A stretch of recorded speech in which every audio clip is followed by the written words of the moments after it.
Y nos centramos en hablar de los autónomos y lo hacemos con Pedro Anduesa, presidente de ATA Canarias. ¿Qué tal? Muy buenas. Muy buenos días, José Luis. Un placer estar aquí contigo. Igualmente, y de poder hablar de los autónomos y de hablar no sé si de mejoras, ¿no? Porque siempre que tenemos oportunidad de charlar, pues vemos que hay problemas, vemos que hay alguna cosilla bueno, que siempre se le indigesta al autónomo en cuestión, pero sin duda la verdad es que la cuesta siempre parece que se va empinando cada vez más. Yo no sé, desde tu punto de vista como profesional y presidente de los autónomos en Canarias, si crees que a día de hoy el autónomo, y ahora entraremos en detalle de otras medidas, pues se encuentra respaldado o cree que va a haber algún momento de respiro en su vida. Cada vez sin duda, nos encontramos con mayores retos. Estamos en una situación en la que cada vez tenemos mayores trabas, mayor presión fiscal, mayores costes y cada vez nuestra capacidad de actuación, el de los autónomos, a la hora de poder todos esos costes repercutirlos y ser competitivos en la economía, pues cada vez tiene mayores dificultades, ¿no? Y sin duda eso hace que también pues el estrés, la calidad de vida del autónomo se vea resentido. Sin duda, la verdad es que claro, yo creo que no hay autónomo que diga, oye, no tengo un respiro y no veo, vamos, que tampoco quiero ser, no sé, no sé, un multimillonario que trabaje un día y seis descanse, pero sin duda por lo menos también tener un poquito de oxígeno, que eso parece lo que falta. Y todo esto viene también a colación de una noticia que me llama muchísimo la atención y que también de la que quería hablar con Pedro Anduesa, y es que los empleados públicos se disparan ya y superan en casi medio millón al número de autónomos. Hay más empleados públicos que autónomos en España. Correcto. A nosotros, es decir, entendemos que el fortalecimiento del sector público es fundamental. Yo creo que eso nadie lo discute para garantizar los servicios esenciales, ¿no? Pero yo creo que es muy importante poder equilibrarlo con ese equilibrio entre el sector público y el sector privado. Es decir, al final nuestro estado del bienestar es soportado gracias a los ingresos de ese tejido productivo, ese tejido privado, que a través de nuestros impuestos somos capaces de soportar el gasto público. Si ese gasto público, la relación entre aquello que se crea en lo público y en lo privado, cada vez hay mayor distancia, cada vez será más difícil, cada vez tendremos mayor presión fiscal, mayores costes y nuestro sistema cada vez es más difícil de soportar y de mantener. Creo que eso es clave en una visión en el largo plazo, ¿no? Y eso, bueno, es lo que nos preocupa, el crecimiento de la deuda como país, cómo vamos a ser capaces de pagar esa deuda cada vez con menos tejido productivo privado, cada vez con menos autónomos, con menos empresas, cada vez con empresas de menor tamaño y por lo tanto pone en riesgo nuestro modelo de bienestar social en el largo plazo. Claro, es que hablando con José Miguel González, ¿no? Economista de Corporación 5 la pasada semana, el mismo, ante esta noticia decía, dice, bueno, claro, el problema está en que si llegado a un punto los autónomos pues dejan de serlo, ¿cómo se sostiene a estos empleados públicos? Porque los impuestos precisamente salen de aquellos que a lo mejor pues trabajan en el sector privado. Correcto, esa es la clave, ¿no? Es decir, parece que esto no debe ser, ni mucho menos, una guerra entre lo público y lo privado, es decir, el modelo público es clave para el desarrollo de nuestra economía, para el desarrollo social, pero sin duda debemos hacerlo con una lógica de aquello que nos podemos, como harían los mejores economistas, que son las familias, aquello que pueden soportar y aquello que no pueden soportar en función de aquello que están ingresando. Y cuando ese modelo se desequilibra, pues tenemos un problema, ¿no? Y quizás debemos tener una visión más en el largo plazo y en el medio plazo de cómo va a afectarnos y quizás menos en el corto plazo. Los empresarios somos más de visión a largo plazo, de tener una visión a 10 años vista y en cambio pues la clase política tiene una visión más en el corto plazo, a 4 años, a poder continuar y tener la confianza del voto, pero con una visión cortoplacista. Y eso, pues creemos que no es un modelo sostenible de futuro. Claro, pero si esa visión cortoplacista fuera equilibrada, pues bueno, creas empleos públicos, tienes personas trabajando que a lo mejor te van a apoyar, pero si también apoyas al sector de los autónomos, probablemente también los tengas de tu lado a la hora de votar, con lo cual si los abandonas o estos se sienten discriminados, pues lógicamente se pensarán a quién votar en el futuro. Sin duda, pero siempre, José Luis, y esto es, nosotros tenemos un peso del 5% del voto. Y quizás, pues, cuando hablamos de otras, cuando hablamos de funcionarios, hablamos de pensionistas, tienen un voto mucho mayor en lo que a peso relativo se refiere en la sociedad y por lo tanto muchas veces las políticas van basadas en función del voto y no en función de la sostenibilidad de nuestro proyecto de futuro de país. Claro, sí, está claro que todo está estudiado y todo está medido, ¿no? Si no, se volcaría un poquito más. Bueno, se cumple una semana del gran apagón, que en Canarias hay que decir, ¿no? Que tuvimos, vamos a decirlo así, entre comillas, la fortuna, ¿no? De que no nos afectó, pero sí nos afectó en las conexiones a partir de las 8:30 de la noche, durante 4 horas, nos quedamos sin teléfono, y también, sobre todo, aquellos autónomos que trabajan en conexión con la península, ¿no? Que muchos se vieron completamente aislados y no podían sacar adelante sus proyectos, por ejemplo, personas que trabajan en servicios de ventas que pues dependen, ¿no? De plataformas a lo mejor del territorio nacional. No sé si ustedes tienen tasado o controlado si hubo alguna afección económica en Canarias después de una semana de este apagón. Sin duda la hubo, no la tenemos valorada desde el punto de vista económico porque la forma de calcular el dato, que si bien se hizo a nivel nacional y que se valoraba en más de 1.000 millones ese coste, en Canarias, al ser una parte de lo que afectó, pues es más difícil de hacer el cálculo, ¿no? Pero sí es indudable de que tuvo un impacto económico también en Canarias, ¿no? Esto nos recuerda la importancia que tiene sectores críticos como es la energía, como es la conectividad, como es, pues ya para el día a día se ha integrado las necesidades que tenemos en materia de digitalización en nuestro día a día y ya no nos ponemos en la cabeza qué es lo que vivir cuando ya no funciona Internet, que ya no nos funciona el TPV, que ya no podemos hacer un Bizum, que ya no podemos meternos en un taxi porque ya prácticamente no llevamos efectivo encima. Y bueno, pues todo esto nos ha recordado toda esta situación y lo vulnerables que somos a la falta de recursos tan básicos como es la energía.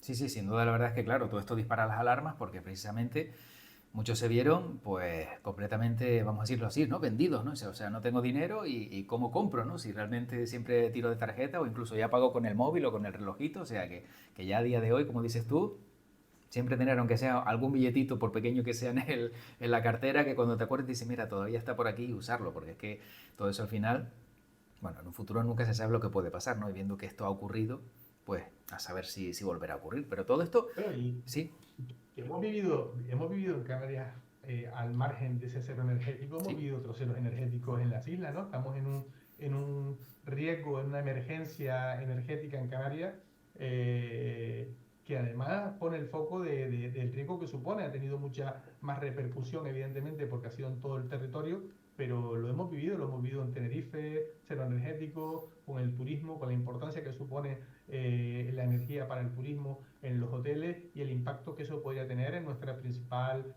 sector económico como es el turismo, ¿no? Con lo cual pone el foco y yo creo que es bueno recordar la importancia que tiene y el papel que juega la energía vital, no solamente desde el punto de vista de los hogares y de la sociedad, sino también en el mundo empresarial y en el mundo de nuestra actividad económica. claro, efectivamente.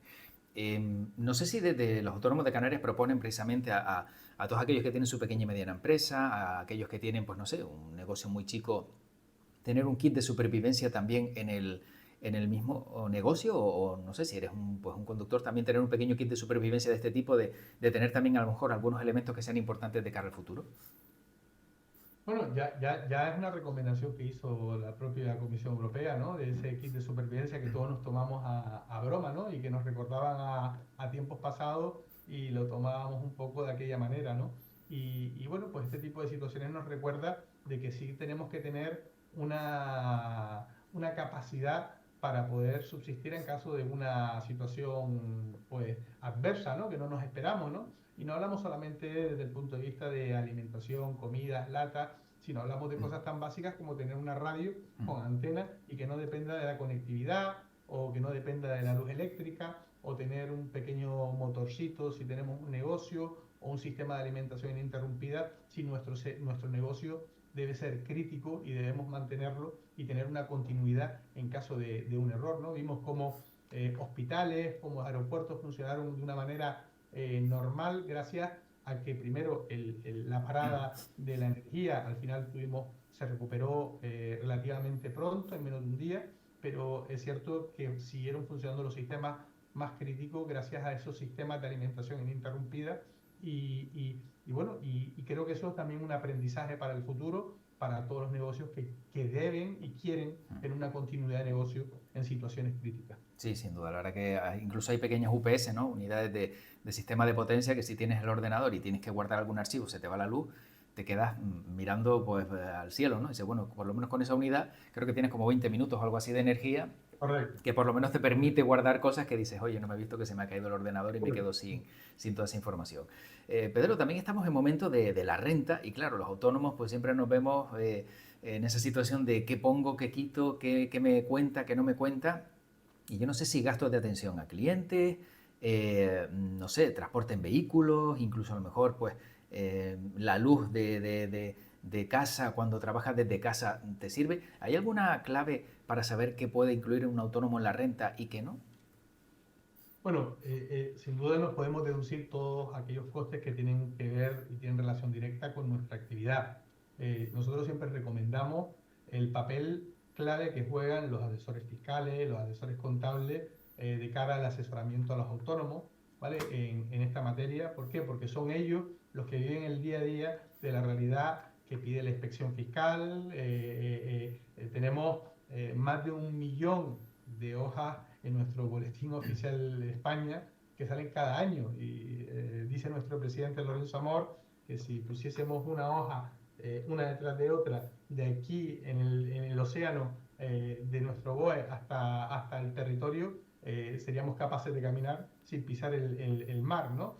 Y me quedo con ese ejemplo, ¿no? Es imposible para un autónomo poder estar al día con toda la legislación en materia fiscal, laboral y actualizaciones y esas cargas burocráticas que van saliendo día a día y por lo tanto el papel que juegan nuestros asesores es clave, ¿no?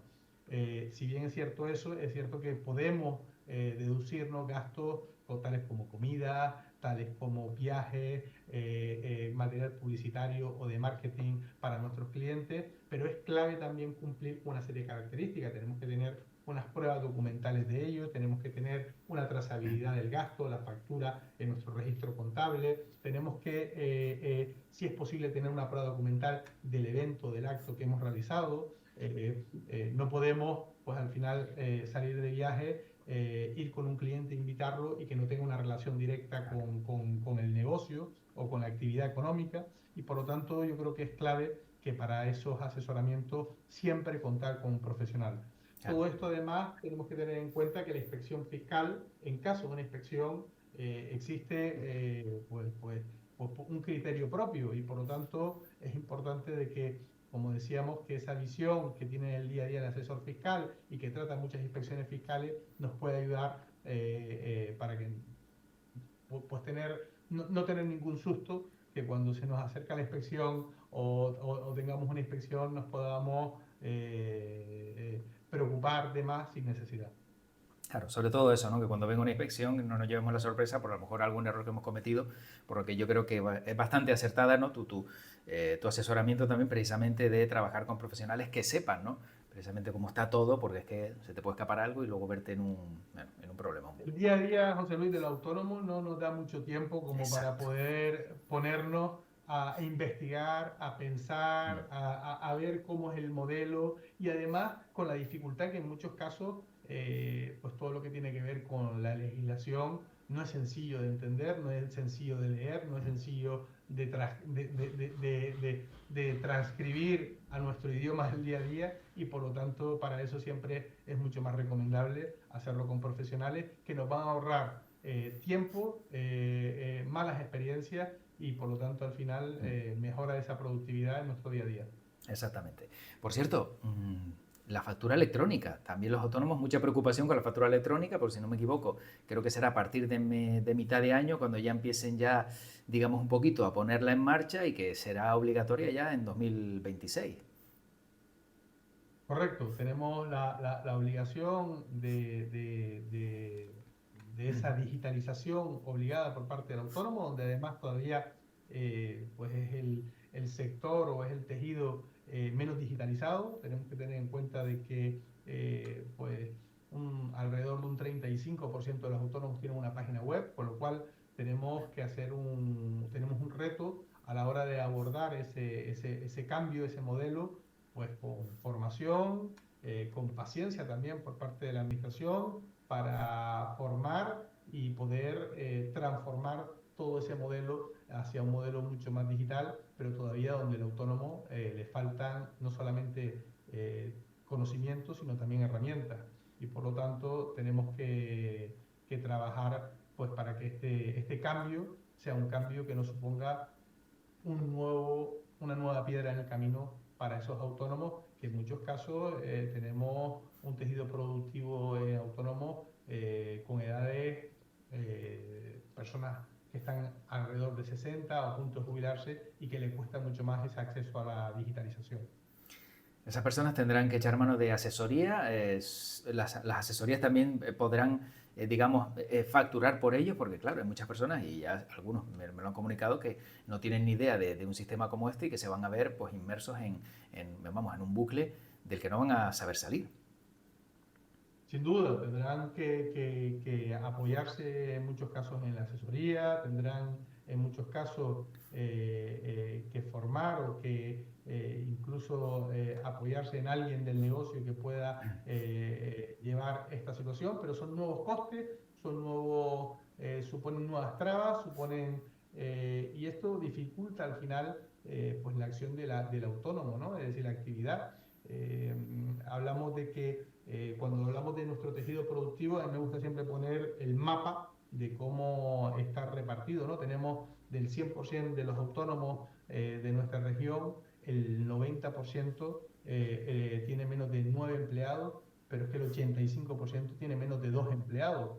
Es difícil cuando estamos continuamente introduciendo nuevos cambios en el modelo de funcionamiento empresarial, con nuevas trabas, con nuevos costes, pues es difícil que el autónomo pueda asumirlo cuando su tamaño es limitado y prácticamente pues muchas veces se ve sobrepasado por su día a día, ¿no? Por lo tanto, debemos ser muy conscientes de esta realidad y consecuentes a la hora de ayudar, porque en caso contrario, lo que estamos viendo es cómo se reduce cada vez el tamaño medio de empresa.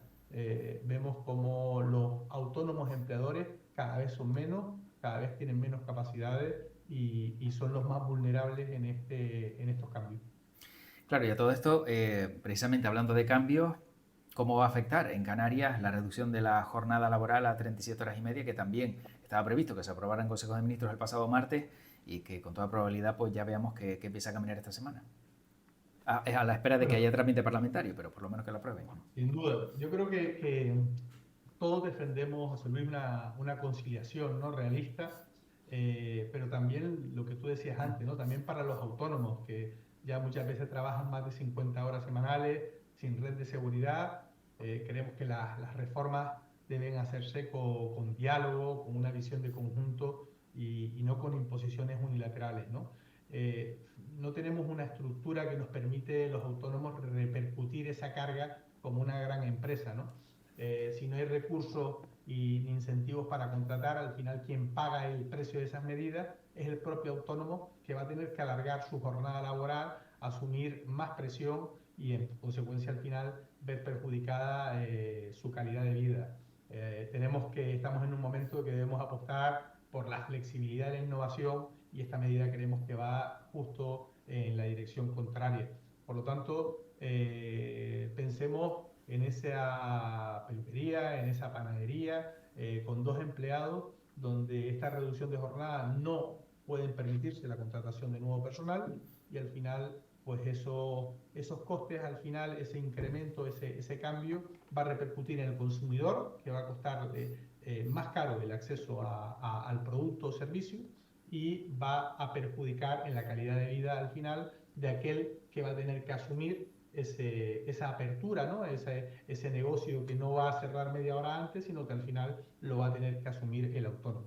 Con lo cual no estamos a favor de la conciliación, pero no estamos a favor de cómo se ha realizado sin una negociación colectiva, sin un diálogo social, sin realmente medir cuáles van a ser las consecuencias en los diferentes sectores económicos y además también en la realidad según el tamaño de empresa. O sea que entonces, resumiendo, la jornada de reducción o la reducción de jornada en este caso va a hacer que el autónomo trabaje más. Sin duda, no nos cabe ninguna duda. Es decir, al final, en el caso de lo que decíamos, es decir, ¿cómo va a realizarlo una panadería que tiene 2 empleados y que tiene que reducir esa jornada a 37 horas y media? ¿Va a cerrar media hora antes o lo que va a asumir esa carga el propio autónomo manteniendo la jornada y asumiéndolo él en su propia, ese diferencial de tiempo en su trabajo propio? Pues muy probablemente lo haga el autónomo porque además no tiene capacidad, es decir, el negocio en muchos casos, los márgenes empresariales no tienen capacidad como para contratar a nuevo personal y asumir ese diferencial de horario y por lo tanto, o en muchos casos cerrarán y en otros pues tendrá que asumirlo el propio autónomo. Bueno, veremos cómo va resultando una vez que ya pase por trámite parlamentario, como decíamos, y si sale aprobada o no, pero sin duda, bueno, pues sigue generando cierta incomodidad, ¿no? Cuando vemos que son las pequeñas y medianas empresas quizás las más afectadas. Y por otro lado, para ir acabando, también veremos, si no me equivoco, en 2026 cómo las cuotas de autónomos van a cambiar. Nueva tarifa plana, ¿se saben los datos de cómo será este 2026? Bueno, todavía mucho menos está negociado. El régimen de cotización por ingresos reales fue un modelo que se negoció para los años 2023, 2024 y 2025. Todavía estamos en 2025.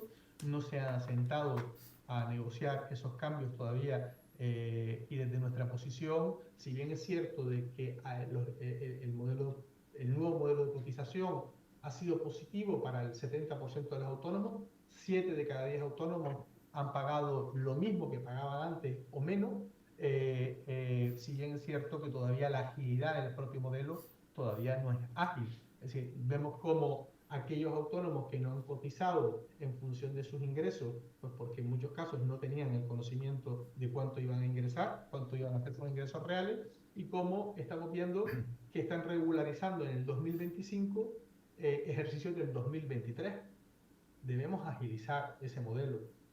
No estamos a favor de realizar un nuevo cambio para el modelo de cotización 2026, 2027 y 2028 sin todavía tener un modelo estable, ágil de aquellos cambios que ya se han producido. Y por lo tanto nuestra posición va a ser prorrogar este modelo para estos próximos 3 años, ya que nos parece que hacer nuevos cambios pues puede todavía perjudicar más a ese modelo sin estar bien asentado y de una manera ágil para los autónomos. Claro, sin duda también en un momento de incertidumbre económica, ¿no? Si tuviéramos, digamos, una continuidad, a lo mejor, pues bueno, se podría evaluar, pero teniendo en cuenta las subidas y bajadas que estamos viendo, a lo mejor sería insostenible poner en marcha un nuevo sistema sin tener, como digo, pues confianza empresarial, economía, digamos, sosegada y claro, todo esto repercute en el que día a día, pues como siempre decimos, levanta la persiana, ¿no? Bien temprano. Sobre todo el ánimo de aquel es que lo decías, yo creo que al final en tu análisis, ¿no? Lo decías al principio, ¿no? Cada vez que se levanta el autónomo parece que es una nueva piedra, ¿no? Es una desmotivación, ¿no? Y por lo tanto creo que al final estas medidas tenemos que asentarlas, tenemos que permitir que analizar el modelo de estos 3 últimos años, ver los datos, ver cómo se ha desarrollado antes de que la propia organización junto con el gobierno se sienten a negociar un nuevo modelo. Por ello, estamos viendo que no es ágil el modelo actual y creemos que debemos asentarlo, creemos que debemos trabajar sobre esa agilización del propio sistema y una vez que lo tengamos, pues, y podamos medir los datos y cómo ha ido estos últimos años, estos últimos 3 años, pues podamos evaluar los pros y los contras y por lo tanto transformar el modelo. Mientras tanto, nosotros vamos a apostar por prorrogar el modelo actual y mantenerlo para esa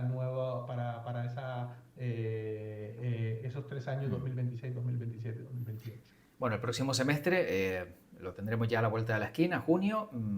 ¿Habrá más autónomos o menos autónomos en Canarias? ¿La previsión? Bueno, la verdad que en lo que se refiere a la creación de nuevos autónomos, Canarias goza de buenos números, ¿no? Estamos en términos interanuales, hemos crecido 3.400 nuevos autónomos. eh, Además, también con una gran noticia que la mujer autónoma crece a un ritmo un 60% superior al hombre. Tenemos también datos como que los sectores que más están creciendo son las actividades profesionales y científicas, el sector de la construcción, con lo cual también estamos viendo una diversificación de nuestra economía, ¿no? En actividades profesionales y científicas.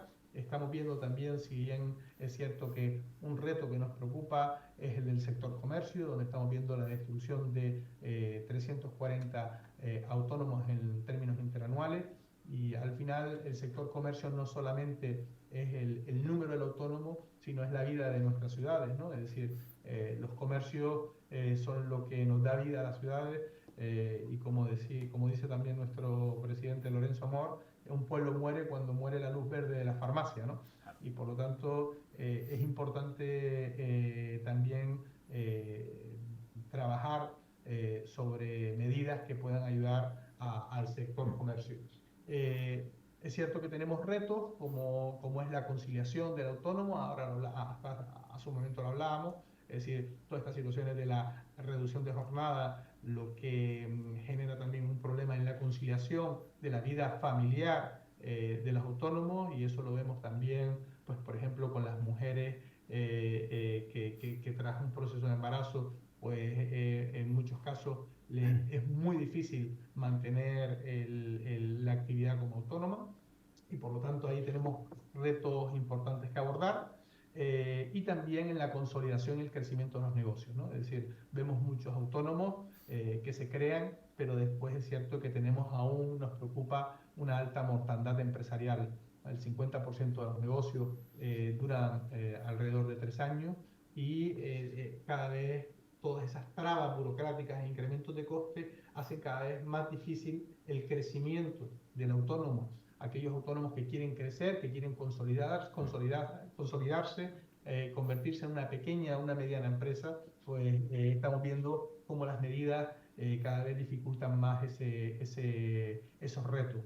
Y por supuesto también retos que tienen el autónomo en materia de formación, como hablábamos antes, José Luis, importante la digitalización, la factura electrónica, y cómo es un elemento clave el que también el autónomo tenga tiempo para esa formación y esa digitalización, que en muchos casos a día de hoy es imposible, con jornadas que no terminan, y por lo tanto dificultades para enfrentarse a esos nuevos retos.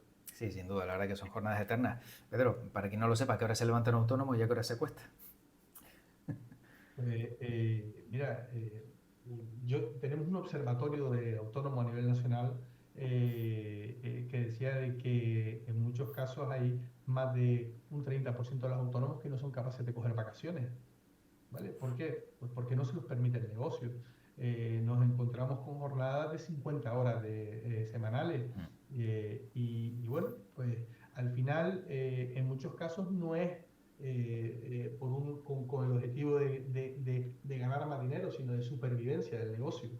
Y eso pues al final hablábamos, ¿no?, antes de que queremos conciliar, queremos mejorar nuestra calidad de vida, pero también tenemos que pensar en los autónomos que también sean capaces de conciliar y que sean capaces también de mejorar su calidad de vida, de tener unos ingresos dignos, que en muchos casos están por debajo del salario mínimo interprofesional, y por lo tanto debemos trabajar también para unas condiciones dignas para todos los autónomos. Sin duda. Bueno, pues agradecer a Pedro Anduesa, presidente de la Asociación de Trabajadores Autónomos de Canarias, que haya estado con nosotros y bueno, compartido estas reflexiones importantes para todos aquellos que seguramente pues bueno, les pueda servir para ver un poquito el camino a seguir, y ojalá pues todo vaya un poquito mejor. Pedro, como siempre, un placer y muchísimas gracias. Muchísimas gracias a ti, José Luis.